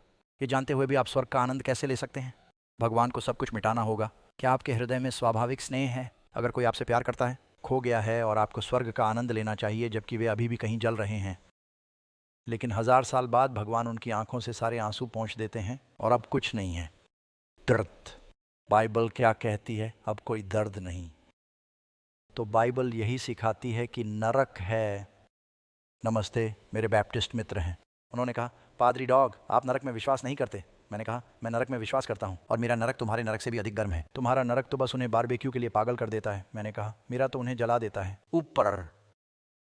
बाइबल कहती है कि उन्हें उसी के अनुसार जलाया जाता है जिसके वे हकदार हैं, और वे भस्म हो जाते हैं। वे खाए जा चुके हैं, वे राख में बदल गए हैं। जड़ और शाखा। आमीन। दुष्ट अमर नहीं होते। बाइबल कहती है कि वे नष्ट हो गए हैं। तो फिर नरक कहाँ जलता है? पूरी पृथ्वी पर। मुझे याद आ गया, मैं तुम्हें एक छोटी सी कहानी सुनाता हूँ। मुझे अपनी घड़ी देखनी होगी, इसलिए कैरेन और मेरे पास पहाड़ियों में एक जगह है जहाँ हम 45 वर्षों से रह रहे हैं। इसे कई साल पहले खरीदा था, मेंडोकिनो काउंटी के जंगलों में। और अगस्त 2019 में मैं मोर्चे पर खड़ा था। एक दोस्त के साथ बरामदे में गए और हमने देखा कि बिजली गिर रही है। मेंडोकिनो वन के पहाड़ों में घाटी। और फिर हमने धुएं का एक छोटा सा गुबार देखा। कहा, ओह ओह, बिजली की आग अभी अभी लगी है। और मुझे लगा, ठीक है, वे इसे पालेंगे और बुझा देंगे। 2 दिन बाद मैं अपने केबिन से सैक्रामेंटो स्थित एक चर्च की ओर गाड़ी चला रहा हूँ, जहाँ मैं पादरी हूँ। मैं गाड़ी चलाता हूँ पहाड़ों के पार। रात में मैं अकेले ही अपनी टोयोटा पिकअप ट्रक में यात्रा कर रहा हूँ।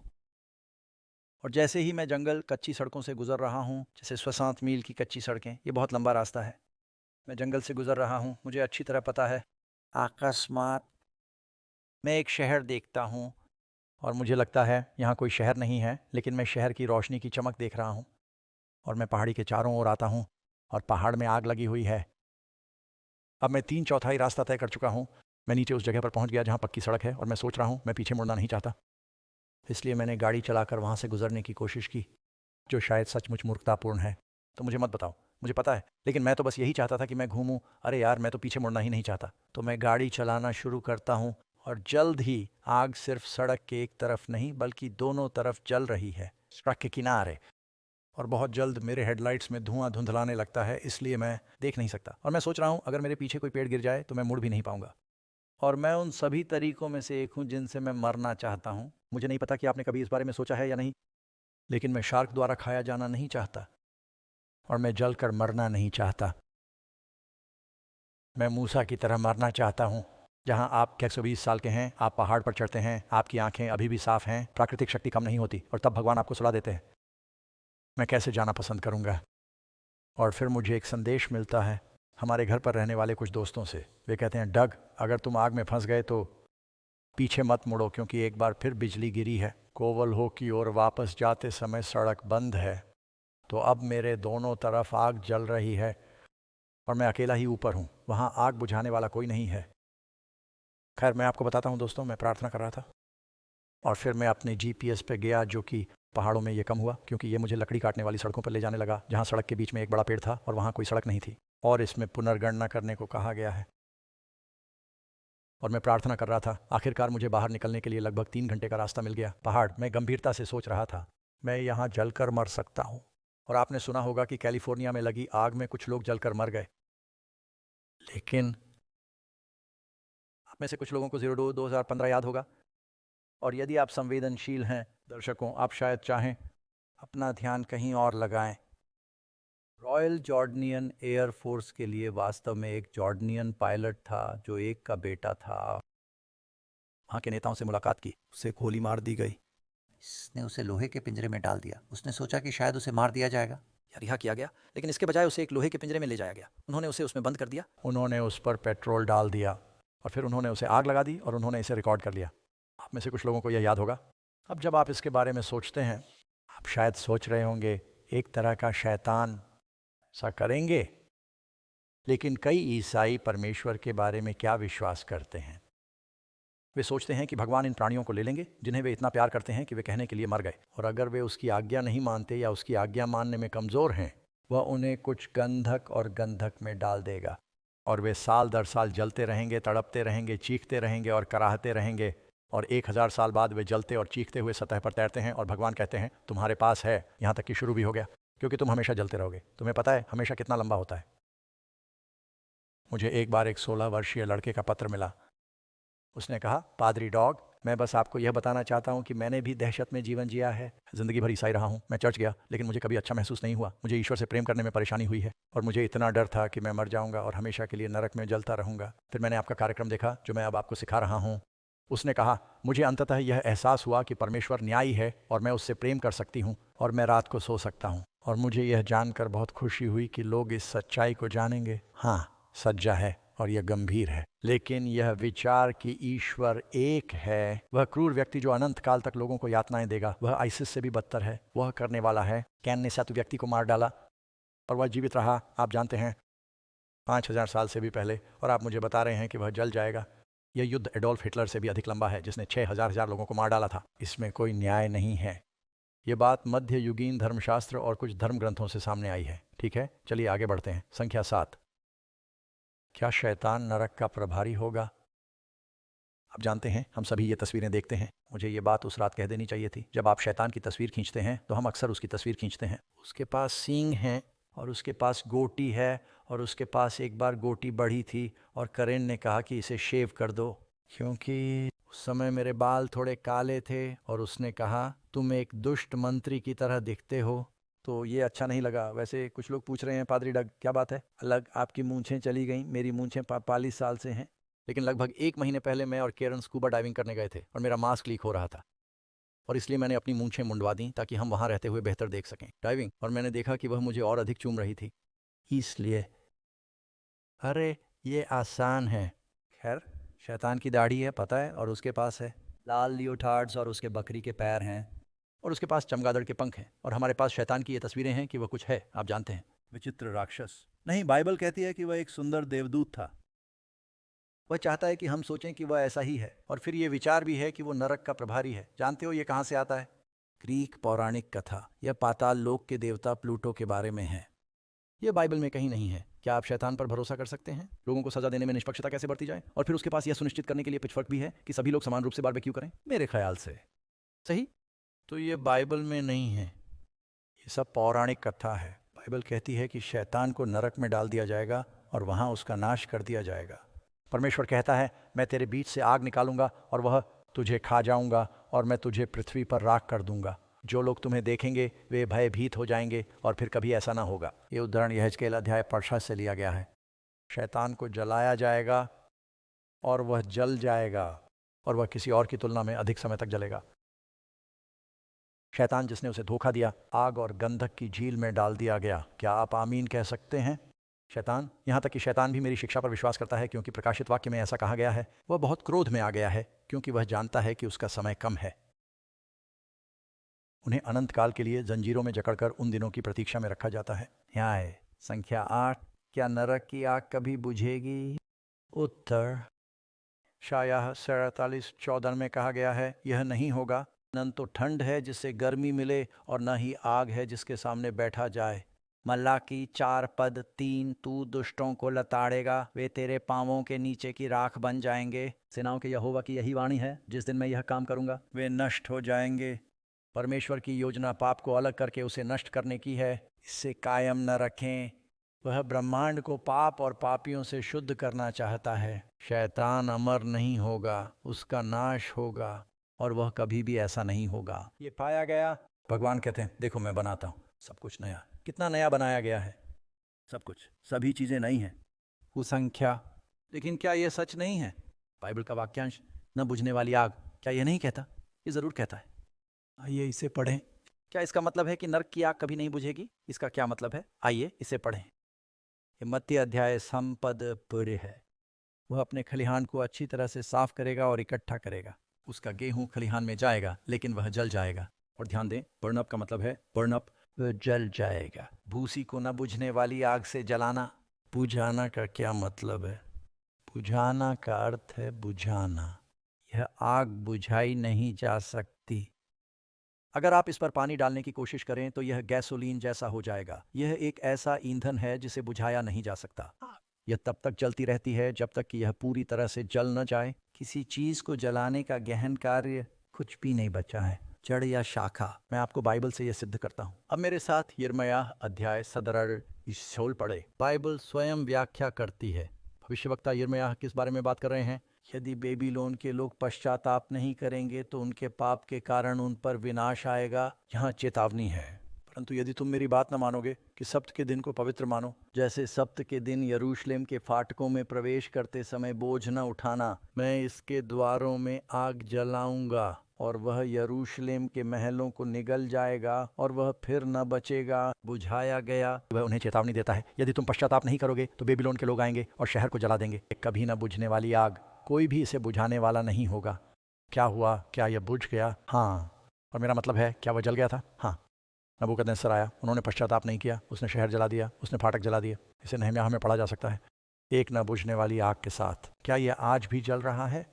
नहीं। अनक्वेंचेबल का मतलब सिर्फ इतना है कि क्वेंच शब्द एक क्रिया है। इसका मतलब है बुझ गया। इसे बुझाया नहीं जा सकता। ये तब तक जलता रहेगा जब तक ये पूरी तरह जल न जाए। इसका मतलब बस इतना ही है। वाक्यांश संख्या 10 के बारे में क्या यह वाक्यांश अनंत अग्नि नहीं है? क्या इसका मतलब अनंत है?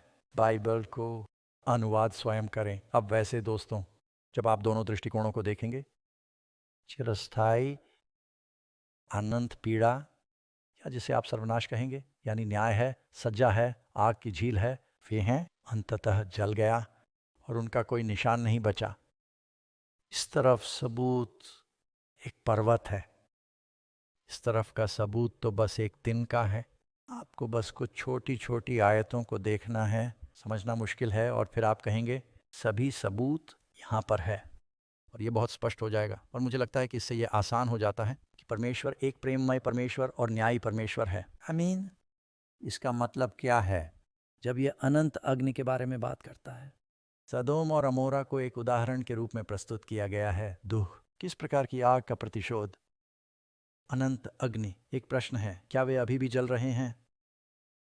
मेरे पास यहाँ एक प्लेक्सीग्लास पोडियम है। प्लेक्सीग्लास ज्वलनशील है।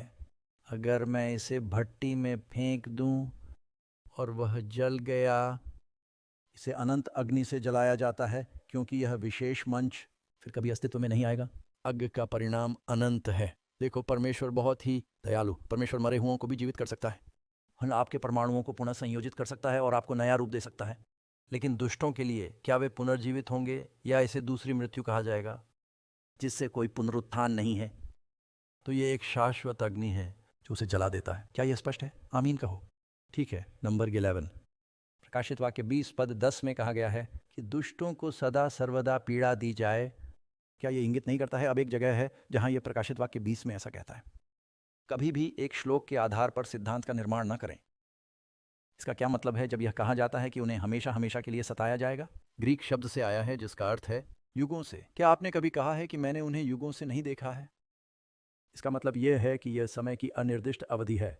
इसका मतलब है दृष्टि से बाहर, जहां तक तुम देख सकते हो वे हमेशा के लिए चले गए हैं और हमेशा। क्या ये यही कह रहा है? यहाँ एक उदाहरण है, योना को निगल लिया गया। व्हेल, एक बड़ी मछली, वह कहता है उसके अपने शब्द, योना अध्याय 2 श्लोक 6, वह भेल के पेट में है हमेशा के लिए। लेकिन अध्याय 1 श्लोक 17 में कहा गया है कि वह वास्तव में वहाँ कितने समय तक रहा। यहोवा ने योना को निगलने के लिए एक बड़ी मछली तैयार की। योना 3 दिन और 3 रात मछली के पेट में रहा। अब आप में से कितनों ने कभी हाँ अच्छा, मुझे उन्हें देखे हुए बहुत समय हो गया है। क्या यह सचमुच हमेशा के लिए था या आप इसे केवल अतिशयोक्ति के रूप में प्रयोग कर रहे हैं? अतिशयोक्ति का अर्थ है कि आप अतिशयोक्ति करते हैं, किसी बात पर जोर देने के लिए कुछ कहना। आप बताओ, दोपहर का भोजन 1 घंटा देर से है, मुझे भूख लग रही है। खैर, आप शायद भूखे नहीं मर रहे हैं, आप शायद पहले से ही ज़रूरत से ज़्यादा खा चुके हैं, लेकिन आप ये कह रहे हैं कि आप भूखे हैं, ये कहने के लिए कि मैं सचमुच भूखा हूँ। इसे अतिशयोक्ति कहते हैं। जब पौलुस कहता है सुसमाचार हर प्राणी को सुनाया जा चुका है, मुझे लगता है कि अधिकांश विद्वान इस बात से सहमत होंगे। हाँ, इनका भारतीय थे और ऑस्ट्रेलिया में आदिवासी थे और लोग अफ्रीका, उन्होंने अभी तक नहीं सुना था। पॉल अतिशयोक्ति का प्रयोग कर रहा है। देखो, सुसमाचार हर जगह फैल गया है, इसलिए अतिशयोक्तिपूर्ण कथन का प्रयोग न करें अक्षरशः बाइबल में, ठीक है। और तो योना कहता है, क्या योना को ऐसा लगा जैसे यह हमेशा के लिए हो गया? 3 दिन और 3 रातें आप एक के पाचन तंत्र में सुशी से घिरे हुए हैं। वेल, मेरा मतलब है यह भयानक होगा। शायद ऐसा लगा जैसे हमेशा के लिए। हन्ना के बारे में क्या तुम्हें पता है? अच्छा, हन्ना, उसने छोटे शमूएल को परमेश्वर की सेवा में समर्पित कर दिया। वह उसे एली के पास ले आई और लिखा है उसने अपने पति एल्काना से कहा अभी ऊपर नहीं जाएगा। वह कहती है जब तक बच्चा तब मैं उसे ले जाऊंगा ताकि वह प्रभु के सामने उपस्थित हो और वहीं रहे हमेशा के लिए। तो क्या शमूएल आज भी मंदिर में सेवा कर रहा है, या फिर हमेशा के लिए का मतलब था कि जब तक वह मर ना जाए, तुम्हारी बाकी बची जिंदगी के लिए? इसका यही मतलब था। और इसलिए कभी कभी आपको हमेशा के लिए वाली अभिव्यक्ति मिल जाएगी और इसका सीधा सा मतलब है बाकी जिंदगी भर के लिए, ठीक है। यह एक और उदाहरण है निर्गमन 21। इसमें हमेशा के लिए शब्द का प्रयोग किया गया है। और हाँ, बाइबल में 50 बार हमेशा के लिए शब्द का प्रयोग किया गया है। किसी व्यक्ति के जीवन के अंत तक की बात करना ही काफ़ी है। नौकर के लिए यह एक समारोह था। अगर किसी नौकर को 7 साल बाद रिहा किया जाता था तो वह उससे प्यार करता था। वो अपने मालिक से दूर रहना चाहता था, लेकिन वह अपने मालिक को छोड़ना नहीं चाहता था। एक अनुष्ठान से गुजरें जहां उसका खान अपने मालिक के घर के दरवाजे पर कील से ठोंक दिया जाएगा और फिर कहता है और वह करेगा अपने स्वामी की सेवा करें हमेशा के लिए। खैर, क्या वह आज भी उसकी सेवा कर रहा है या इसका मतलब उसके जीवन भर का है? इसलिए इस शब्द का प्रयोग अक्सर इसी तरह किया जाता है। एक भी श्लोक न लें और उसे एक सिद्धांत का निर्माण करें। संख्या 2 मेरे लिए इसे आप स्लैम डंक कहते हैं। कविता। आत्मा के बारे में क्या? कुछ लोग कहते हैं हाँ, शरीर बिल्कुल साफ है, यही है, नष्ट हो जाता है, भस्म हो जाता है, लेकिन आत्मा हमेशा जलती रहती है। यीशु ने क्या कहा? यीशु ने कहा शरीर को मारने वालों से मत डरो, आत्मा को नहीं मार सकते, बल्कि उससे डरो जो मारने में सक्षम है। नष्ट करना आत्मा और शरीर नरक में। तो नरक में क्या होता है? आत्मा और शरीर ने हमारे उद्धारकर्ता के शब्दों को नष्ट कर दिया। यदि यह स्पष्ट है तो आमीन कहें। यदि आप जानना चाहते हैं कि क्या होता है तो वह कहते हैं कि आपको आपके काम के अनुसार दंडित किया जाता है और आत्मा और शरीर नष्ट हो जाते हैं नरक में। वे नष्ट हो जाते हैं। संख्या थे वैसा किसके लिए? क्या नरक की आग भड़केगी? क्या परमेश्वर चाहता है कि कोई नरक में जाए? नहीं। इसमें लिखा है हे शापित लोगों, मुझसे दूर हो जाओ और अनंत आग में चले जाओ, तैयार हो जाओ। शैतान और उसके फरिश्तों के लिए परमेश्वर नहीं चाहता, किसी को भी खोना नहीं चाहिए। बाइबल कहती है वो चाहता है कि हम बच जाएं। संख्या। प्रश्न 14 बाइबल परमेश्वर द्वारा दुष्टों के विनाश का उल्लेख किस प्रकार करती है? यहाँ लिखा है क्योंकि प्रभु क्रोधित होगा इसलिए कि वह अपना अद्भुत काम करें और अपने कृत्य को अंजाम दें, उनके असामान्य कृत्य। बाइबल हमें दूसरे पत्रस 3 में बताती है प्रभु नहीं चाहता कि कोई भी नष्ट हो जाए, लेकिन सभी को आना चाहिए पश्चाताप। बचाने के लिए बेताब है, जैसे यीशु ने अपना जीवन दे दिया हमें पाप से बचाने के लिए। और दुख। अब ईसाइयों को कष्ट उठाना पड़ सकता है। कभी कभी कष्ट सहना भी हमारे अनुशासन का हिस्सा होता है, लेकिन वह निश्चित रूप से नहीं चाहता कि आप अनंत काल तक कष्ट सहते रहें। और यदि आप यीशु द्वारा अनुभव किए गए दुख को स्वीकार नहीं करते, वैसे क्षमा करें, मैंने स्वयं को बीच में रोक लिया। मैं कभी कभी ऐसा करता हूँ। कैरन कहती है कि मुझे एडीडी है, लेकिन यदि पाप का दंड अनंत पीड़ा है, क्या यीशु ने हमारे पाप के लिए क्रूस पर दंड चुकाया? हाँ। क्या वह आज भी वहीं लटका हुआ है? नहीं। उसने कष्ट सहा और मर गया, क्योंकि पाप की सज़ा कष्ट है और मृत्यु। ये सिर्फ मृत्यु नहीं है, ये आपके लायक के अनुसार पीड़ा है और मृत्यु। सही। यीशु ने हमारे पाप की सज़ा चुकाई, तुम्हें पता है, मैं तुम्हें एक छोटी सी कहानी सुनाता हूँ। तो मैंने आपको बताया कि मैं टेक्सास में रहता था। मैं एक रात परिवार के साथ गाड़ी चला रहा था क्रिसमस की पूर्व संध्या पर टेक्सास से डिकेंस टेक्सास तक, जहाँ मैंने वास्तव में अपनी पहली सुसमाचार प्रचार सभा आयोजित की थी, वह टेक्सास में ही थी। मैं 20 वर्ष का था। मैं एक छोटी माजदा GLC चला रहा हूँ और मैं सड़क के किनारे देखता हूँ, वहाँ एक बहुत बड़ा सा पेड़ है, कैडिलैक ब्यूक या कुछ और बड़ी कार, हुड ऊपर है।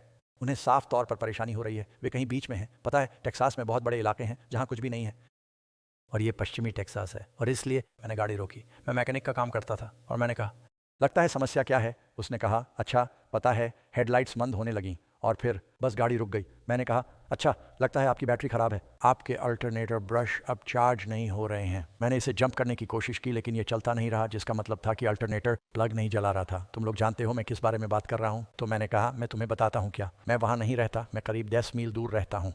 कहा, चलो तुम्हारी गाड़ी हमारे घर तक खींच लाते हैं। वहाँ पादरी, उसकी पत्नी और 2 लड़कियाँ थीं। मैंने कहा, चलो तुम्हारी कार मेरे घर तक ले चलते हैं, जो वास्तव में एक मज़ेदार दृश्य था। एक छोटा सा माजदा GLC रस्सी से खींचना, ये बड़ी ब्यूक। सड़क पर 10 मील आगे, हम ज़्यादा तेज़ नहीं चल रहे थे। उसे घर बुलाया। क्रिसमस की पूर्व संध्या थी। मैंने कहा, देखो मैं एक ऑटो पार्ट्स वाले को जानता हूँ, उससे बात करके कुछ ब्रश ले सकता हूँ और तुम्हारा अल्टरनेटर ठीक कर सकता हूँ। रात बिताने के लिए स्वागत है। तो उन्होंने कहा, हम वाकई इसकी कदर करते हैं, हम क्रिसमस पर परिवार से मिलने जा रहे हैं, हम इसे चालू कर सकें और कल वहाँ पहुँच सकें, ये बहुत अच्छा होगा। इसलिए उन्होंने हमारे साथ रात बिताई और मैं उनसे बात किए बिना नहीं रह सका। मैंने कहा, तो क्या आप पादरी हैं? मैं पादरी हूँ। हाँ। मैंने कहा, मैं अभी पादरी नहीं था, लेकिन मैं था एक बाइबल शिक्षक। और मैंने कहा, क्या मैं आपसे कुछ बात कर सकता हूँ? वह एक बैप्टिस्ट पादरी हैं। हाँ। मैंने कहा, आप जानते हैं ये विषय अरक का। मैंने कहा, सचमुच मुझे परेशान कर दिया। कहा, जब मेरा पहली बार बपतिस्मा हुआ था तो मुझे बैप्टिस्ट कहा गया था। मेरे पिता बैप्टिस्ट थे, इसलिए नास्तिक बन गया और मैंने उसे वह अध्ययन दिया जो मैंने अभी आपके सामने प्रस्तुत किया है। और मैं देख सकता था कि वह नीचे की ओर देख रहा था और बेचैन था, और उसकी पत्नी अपनी सीट के किनारे पर बैठी थी, सचमुच सुन रही थी, और उसकी लड़कियां सुन रही थीं। उसने मुझसे कहा, पादरी जी, मैंने ये शास्त्र पहले भी देखे हैं और वे काफ़ी परेशान करने वाले हैं, लेकिन अगर मैंने अपनी मंडली को वही बताया जो आप मुझे अभी बता रहे हैं तो वे नहीं आएंगे चर्च के लिए। मैंने कहा, आप क्या कह रहे हैं? उन्होंने कहा, अच्छा अगर उन्हें नहीं लगता कि ऐसा कभी होता है तो नक जल रहा है, वे चर्च में नहीं आएंगे। मैंने कहा, भाई आप मुझे बता रहे हैं कि वे चर्च आ रहे हैं क्योंकि वे अग्नि बीमा की तलाश में हैं। वे चर्च में इसलिए आ रहे हैं क्योंकि वे डरते हैं। वे चर्च में नहीं आते, यीशु उन्हें हमेशा हमेशा के लिए जला देगा। मैंने कहा, जिस नरक में मैं विश्वास करता हूँ वह काफ़ी गर्म है, किसी में भी थोड़ा सा डर पैदा ना करें। मैंने कहा, लेकिन ईश्वर प्रेम का ईश्वर है, और इससे मुझे पता चला कि बहुत कुछ है। वहाँ मौजूद लोग, मेरे पास ऐसे पादरी और लोग हैं जिन्होंने ये प्रस्तुति सुनी है। वे मेरे पास आए और कहा, डग किसी को मत बताना, लेकिन मैं भी आपकी तरह ही मानता हूँ। ऐसा लगता है जैसे उन्हें डर है कि अगर आप कहते हैं कि आप बाइबल नहीं पढ़ते तो आप बाइबल को नकार रहे हैं। सदैव जलने वाले में विश्वास रखें, पीड़ा, लेकिन यीशु ने यही सिखाया। और परमेश्वर से प्रेम करना कितना आसान है। वह दयालु परमेश्वर है। क्या यह न्यायप्रिय ईश्वर है? न्याय कहाँ है? इन्हें लेने में कितने लोग पाप करते हैं? सभी। तो क्या आप यह स्वीकार करेंगे कि हम पाप करने की प्रवृत्ति के साथ पैदा होते हैं? इन जीवों को लेने के लिए जिन्हें आपने बनाया है, पाप करने की स्वाभाविक प्रवृत्ति, और वे मसीह के द्वारा विजय प्राप्त नहीं करते। और तुम कहते हो, या तो तुम मुझसे प्यार करो या मैं तुम्हें हमेशा के लिए जला दूंगा। अब कौन सी महिला ऐसे पुरुष से प्यार करेगी जो इस तरह से आकर प्रस्ताव रखता है, कृपया मुझे प्यार करें, मैं तुम्हें हमेशा के लिए हरा दूंगा। मेरा मतलब है, क्या यही यहाँ हो रहा है? भगवान कहते हैं, मुझे प्यार करो, आपको बस इतना करना होगा कि मैं आपके पाप के लिए भुगतान करना चाहता हूँ, लेकिन यदि आप मेरा भुगतान स्वीकार नहीं करते हैं तो आपको अपने लिए भुगतान करना होगा। और यदि आप 70 वर्षों तक पाप करते हैं तो आपको 70 वर्षों तक भुगतान करना होगा। तुम बहुत पाप करते हो, थोड़ा भुगतान। परमेश्वर न्यायी है। बाइबल कहती है कि प्रभु नहीं चाहता कि कोई नाश हो। प्रभु कहते हैं, मेरे जीवन की सौगंध, मुझे दुष्टों की मृत्यु से कोई प्रसन्नता नहीं होती। दुष्टों की मृत्यु से प्रसन्न होते हैं तो अनंत यातना से क्यों ना प्रसन्न होंगे? परंतु यह कि दुष्ट अपने बुरे मार्ग से फिरे और जीवित रहे। यदि तुम न फिरो, इसमें लिखा है, तुम क्यों मरोगे? मोक्ष की कहानी जीवन और मृत्यु की कहानी है। यह अनंत जीवन या शाश्वत है, ईश्वर से अलगाव, अंधकार और मृत्यु। दोस्तों, यही तो बात है। यदि केवल 2 सड़कें हों।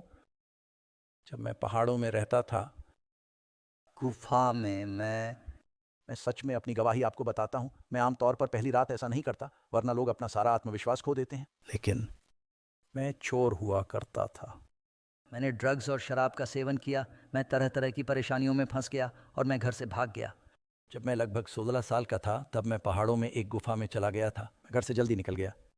मैंने 14 स्कूलों में पढ़ाई की और सिर्फ 9वीं कक्षा ही पूरी कर पाई। हालांकि मैंने अपना GED प्राप्त किया और यहीं सड़क के नीचे स्थित कॉलेज में वापस चला गया। लेकिन मैं पहाड़ों में एक गुफा में रह रहा हूँ और एक दिन एक बिल्ली दिखाई देती है और मैं कई दिन बिना किसी से मिले गुजारता था। मैं एक सन्यासी था, एक बिल्ली ढूंढते हुए वहाँ ऊपर अद्भुत था। मतलब वो कोई पहाड़ी शेर नहीं था, वो पहाड़ों में रहने वाली एक पालतू बिल्ली थी, इसलिए मैंने उसे अजनबी कहा और ये बहुत बढ़िया था। इस बिल्ली को वहाँ इसलिए रखा गया क्योंकि रात में उसका शिकार खत्म हो जाता था और वह आ जाती थी, और जब मैं ठंडी रेगिस्तानी रातों में अपने स्लीपिंग बैग में सो रहा होता हूँ, वह आता, अपना पंजा पकड़ता और मेरे चेहरे पर धक्का देता, और यही संकेत था, वह मेरे चेहरे को धक्का देगा। मैं मेरा स्लीपिंग बैग उठाओ। वह मेरे स्लीपिंग बैग के नीचे तक जाता जहाँ मेरे पैर होते हैं और वह वहाँ नीचे चला जाता और गुर्राता। और रात में तो ये पैर गर्म करने वाली चीज़ जैसी थी। वो इस गंध को कैसे बर्दाश्त कर सकता था मुझे नहीं पता, लेकिन उसे इस गुफा में नीचे जाकर मेरे पैरों के पास सोना पसंद था। लेकिन आपको पता है, बिल्लियाँ कुत्तों से भिन्न हैं।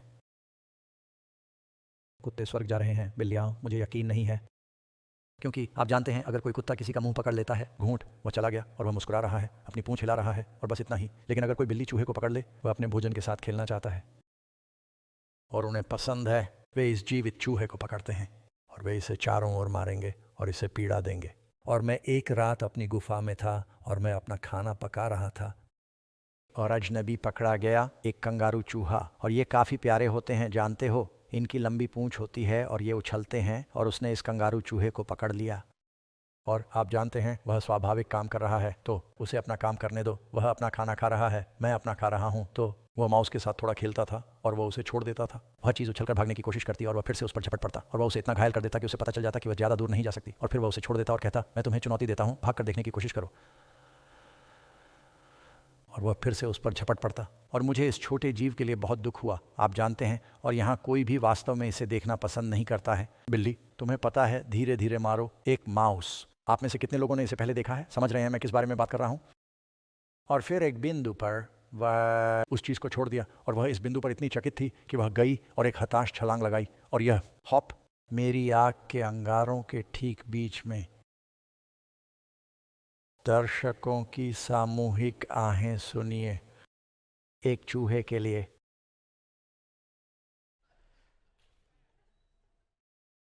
इसने मेरा दिल तोड़ दिया।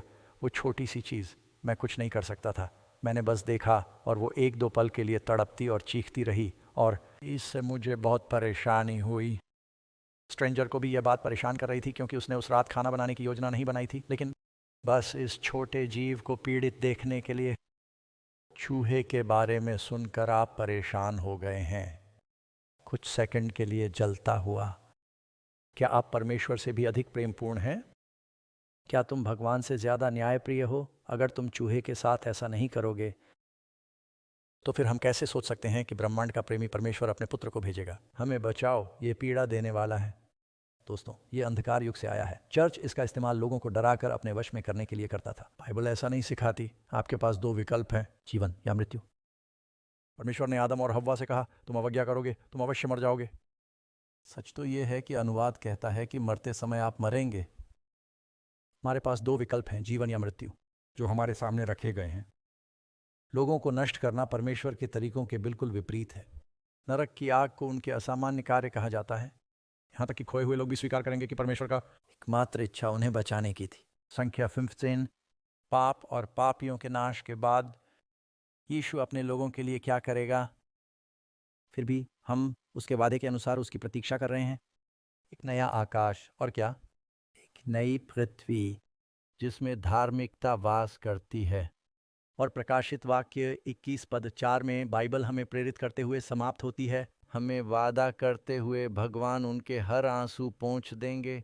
आंखें, अब कोई मृत्यु नहीं होगी, न दुख न रोना, अब और नहीं होगा। बस थोड़ा सा भी नहीं। शहर में न सिर्फ कुछ और होगा, बल्कि लाखों लोगों के लिए एक यातना कक्ष भी होगा। अरबों लोग ब्रह्मांड में कहीं जल रहे हैं अनंत काल तक। ईश्वर उस प्रकार का ईश्वर नहीं है। वह सृजन करेगा, वह कहता है सभी चीजें बनाओ नया। क्या आप आमीन कह सकते हैं? एक बार जब मुझे इस विषय में सच्चाई समझ में आ गई, इसने प्रेम के परमेश्वर के रूप में परमेश्वर की मेरी पूरी छवि बदल दी।